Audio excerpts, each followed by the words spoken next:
বড়লোকিয়া বাড়িতে বড়লোকিয়া খাবার বানিয়েছে মিনতি। আগে বলে রেখে দিয়েছে। কোন দাদা বলে রেখে দিয়েছে? এই বাড়ির দাদা। আমাকে দাদা লাগে তো।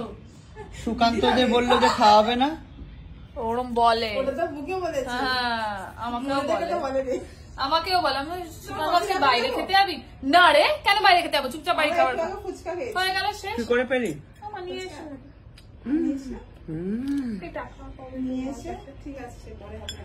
হুম, নিয়ে এসে আমরা খেয়ে ওটাকে শেষ করে ফেলেছি। তারপরে আমার জন্য এটা দাও, আমার খাবারটা বেশি ভালো। আরে আমি আজকে শুটিং থেকে ফেরার সময় লোভ লাগছিল, একটা মহিলা দাঁড়িয়ে দাঁড়িয়ে ফুচকা খাচ্ছিল, তো আমি বললাম কি মিনতি প্লিজ নিয়ে এসে। বাহ। আর ওর বাড়ির সামনেটা ভালো বানায়।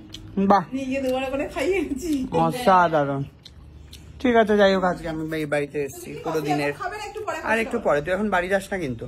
না আমি এখন দেরি আছে, রান্না করছি। সো সুকান্ত বাড়ি থেকে বাড়ি ফিরে দেখছি এই যে এই মহিলাটা কিচ্ছু খায়নি দুদিন ধরে কিছু খাইনি। তার কারণ হচ্ছে এর মধ্যে বোধহয় একাদশী বা কিছু একটা ছিল। তো এই একাদশী, এসো এসো এদিকে এসো এদিকে এসো, এই একাদশীর জন্য কোনো খাওয়া দাওয়া করেনি। আর খাওয়া দাওয়া করেনি বলে ওর পিত্তি পড়ে আজকে গড়গড়িয়ে বমি করেছে। বমি করে খুব শরীর খারাপ সোনামাটার খুব শরীর খারাপ। কাদের বাড়ির কুকুর এরকম করে যে অমাবস্যা, পূর্ণিমা, একাদশী এগুলোতেও খাওয়া দাওয়া ছেড়ে দেয়। যোগী মাতা ছিল বোধহয় আগের জন্মে। তুমি বোধহয় যোগী মাতা ছিলে, জানো কি তুমি?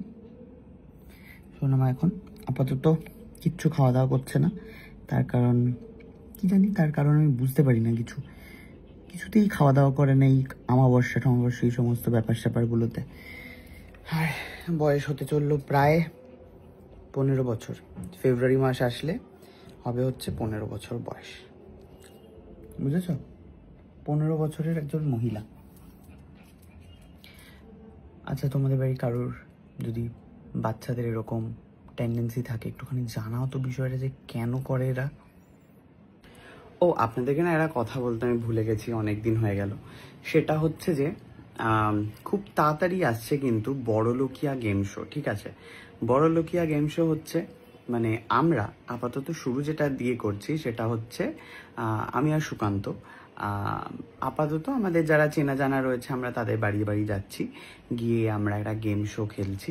সেখানে জিততে পারলে গিফটস অ্যান্ড এরকমই একটা গেম শো। ঠিক আছে, আর সেটাই হচ্ছে হবে, মানে ইন ফিউচার কিছু দিনের মধ্যে আমরা সবটা একটু গুছিয়ে নিই। আপনাদের বাড়িতে, মানে আমাদের যারা দর্শক, আমাদের যারা ভিউয়ার্স, আমরা তাদের বাড়িতে যাব, গিয়ে সবাই মিলে মানে সপরিবারে আমরা এই গেম শোটা খেলবো আর খুব মজা হবে।